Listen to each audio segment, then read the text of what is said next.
오늘 말씀은 잠언 24장 16절입니다. 대저 의인은 7번 넘어질지라도 다시 일어나려니와 악인은 재앙으로 말미암아 엎드러지느니라. 아멘. 여러분은 여러분이 하고 싶은 일을 다 하면서 살고 있나요? 이것도 하고 싶고 저것도 하고 싶죠. 그런 일들을 어느 정도는 할 수 있습니다. 그러나 모든 것을 원한다고 해서 다 이룰 수는 없죠. 한계에 부딪히는 삶을 살고 있습니다. 하나님이 창조하신 모든 피조물은 다 한계를 가지고 있죠. 사람은 이 한계에 대해서 너무 잘 알고 있기 때문에 때로는 고통스러워하고 절망하기도 합니다. 암이라는 병에 걸렸다고 하면 세상이 무너지는 아픔을 느낄 것입니다. 왜냐하면 그 암이라는 한계를 넘어설 자신이 없기 때문이에요. 치료가 잘 될 수도 있지만 잘 안 돼서 목숨을 잃을 수 있다는 것을 사람은 너무나도 잘 알고 있습니다. 일상의 삶에서 느끼는 한계, 무수히 많죠. 이 한계들은 사람마다 그 범위가 다 다릅니다. 병을 치료하는데 치료비가 너무 많이 든다고 할 때 어떤 사람은 치료비 걱정 없는 경제적 능력을 갖고 있고 또 어떤 사람은 돈이 없어서 치료를 못 받는 한계를 경험하게 됩니다. 그러나 이 땅에 존재하고 있는 모든 사람이 똑같이 경험하는 한계가 있습니다. 바로 죽음이죠. 사람의 능력이 아무리 대단하다고 해도 절대로 넘어설 수 없는 한계. 이 땅에서의 생명의 연한입니다. 오래 살고 싶어서 몸에 좋다는 음식만 먹고 운동을 열심히 한다고 해도 죽음의 한계를 넘어설 수 있는 사람은 아무도 없습니다. 우리 인간에게는 이런 한계가 있지만 그러나 한계를 이기신 분이 계시죠. 바로 예수 그리스도. 인간이 결코 넘지 못할 한계가 바로 죽음인데 그 죽음을 뛰어넘은 분이 바로 예수 그리스도이십니다. 요한복음 11장 25, 26절 말씀. 예수께서 이르시되 나는 부활이요 생명이니 나를 믿는 자는 죽어도 살겠고 무릇 살아서 나를 믿는 자는 영원히 죽지 아니하리니 이것을 네가 믿느냐. 아멘. 예수님은 죽으셨지만 죽음의 한계를 벗어나서 다시 살아나셨습니다. 부활하셨습니다. 우리 인간은 어떤가요? 인간은 절대 죽음을 이길 수 없죠. 그러나 예수 그리스도를 통해서는 죽음을 이길 수 있습니다. 예수님을 믿는 사람은 죽는다 해도 다시 살아납니다. 또 살아있을 때 예수님의 재림을 맞이한다면 영원히 죽지 않습니다. 저와 여러분은 예수님을 믿음으로 인해서 죽음의 한계를 뛰어넘은 사람들이에요. 이것은 하나님이 우리에게 주신 약속입니다. 이 약속을 믿는 저와 여러분을 천국에서의 삶뿐 아니라 오늘 이후의 모든 삶 속에서 우리와 함께 해주실 것을 믿습니다. 오늘 말씀의 제목은 한계 속에서 일하시는 하나님.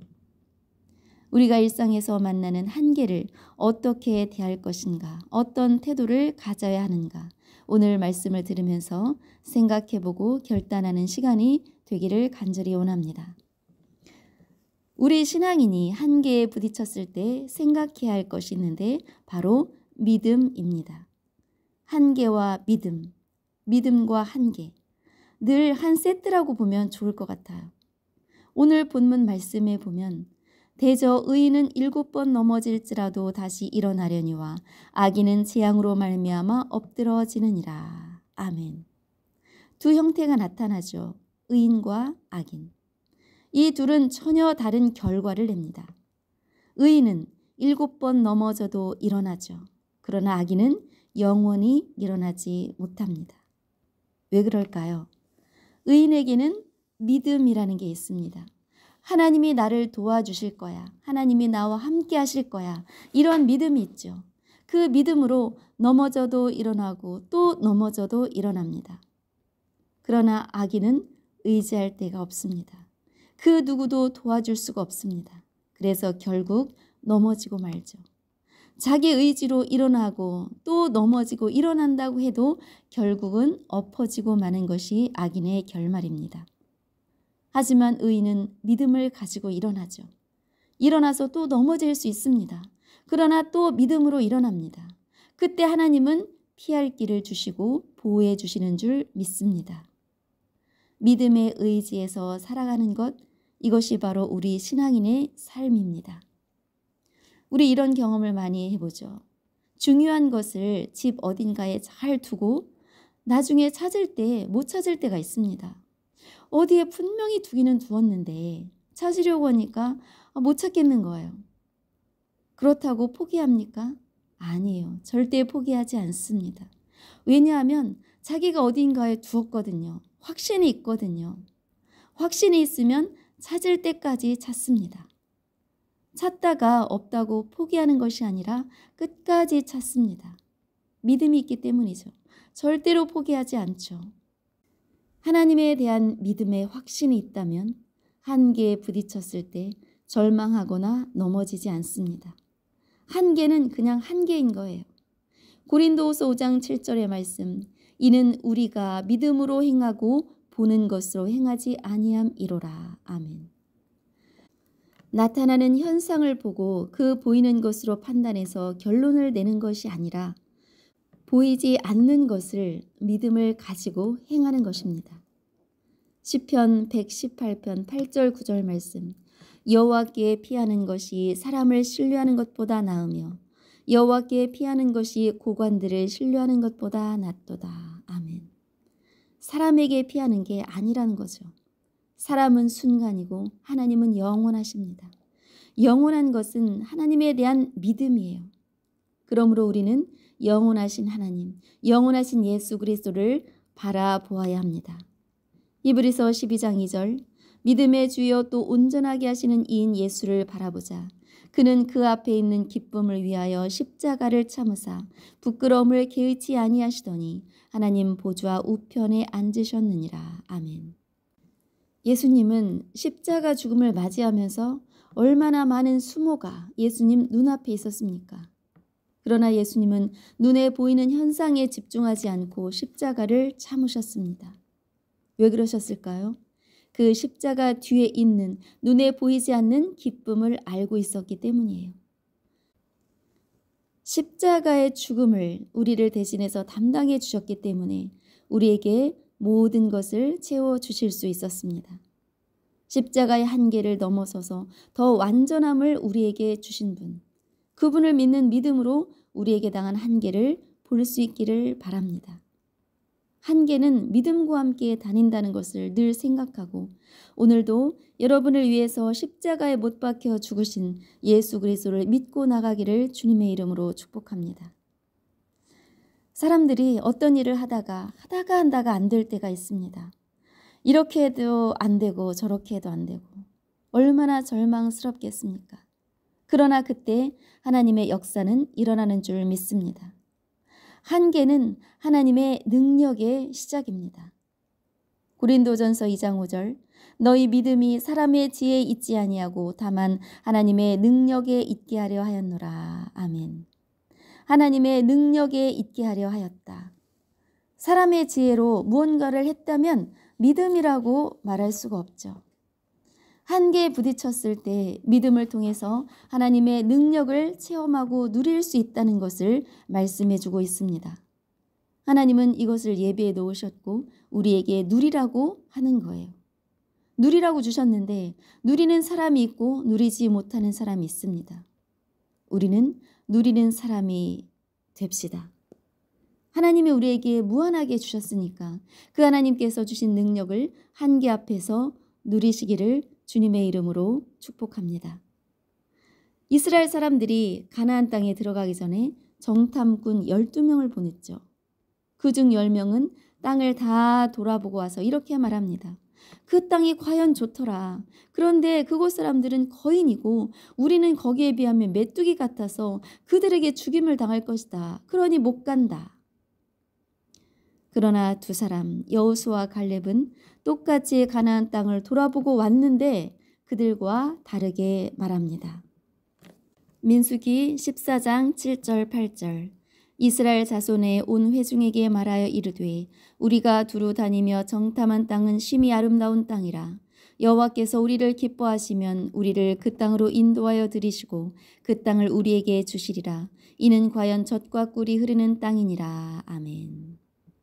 그 땅은 하나님이 우리에게 주시겠다고 약속해 주신 땅이다. 심히 아름다운 땅이다. 하나님이 약속하셨으니 그 약속을 믿고 가면 우리를 그 땅으로 인도하실 것이다. 우리에게 주실 것이다. 그 땅 백성을 두려워하지 말자. 하나님의 뜻을 거역하지 말자. 그들은 우리의 먹이다.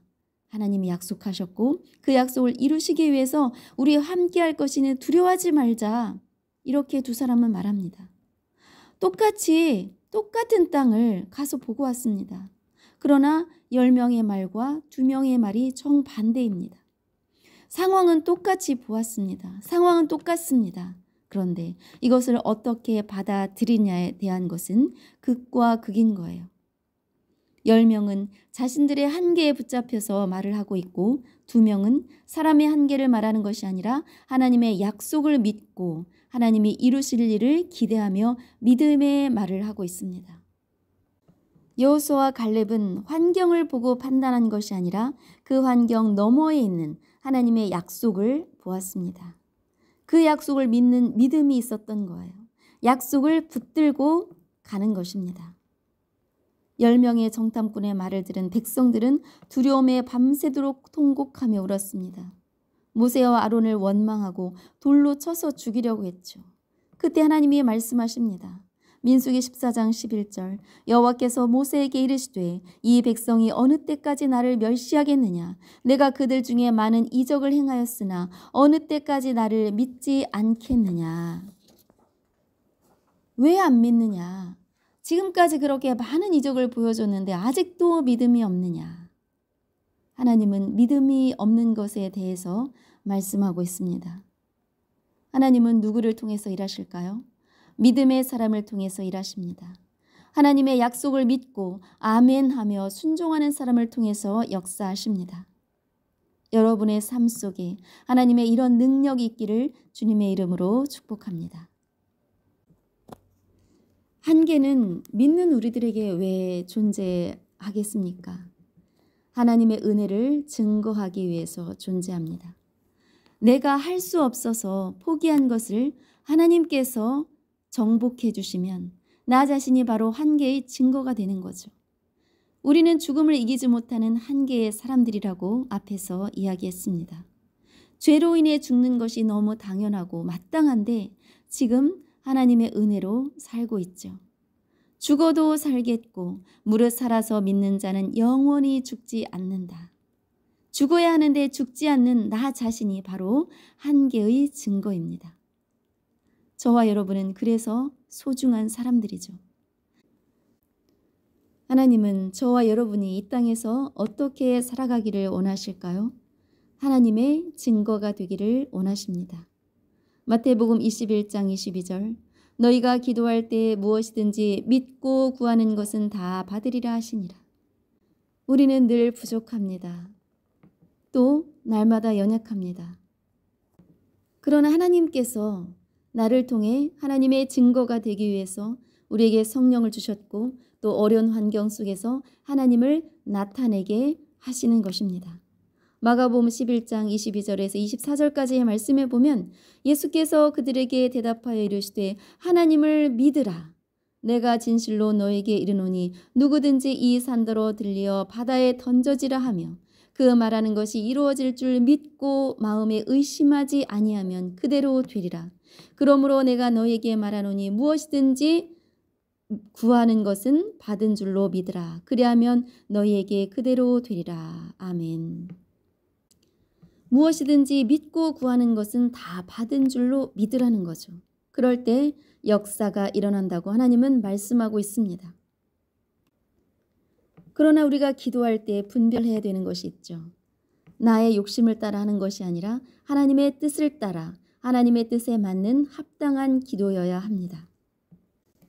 하나님의 뜻에 합당한 것을 믿음으로 구할 때 분명히 이루어 주실 줄 믿습니다. 데살로니가전서 2장 13절의 말씀을 보면 이러므로 우리가 하나님께 끊임없이 감사함은 너희가 우리에게 들은 바 하나님의 말씀을 받을 때 사람의 말로 받지 아니하고 하나님의 말씀으로 받음이니 진실로 그러하도다. 이 말씀이 또한 너희 믿는 자 가운데서 역사하느니라. 아멘.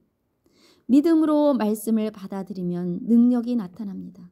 말씀대로 믿고 나가는 여러분에게 하나님의 능력이 함께하기를 축복합니다.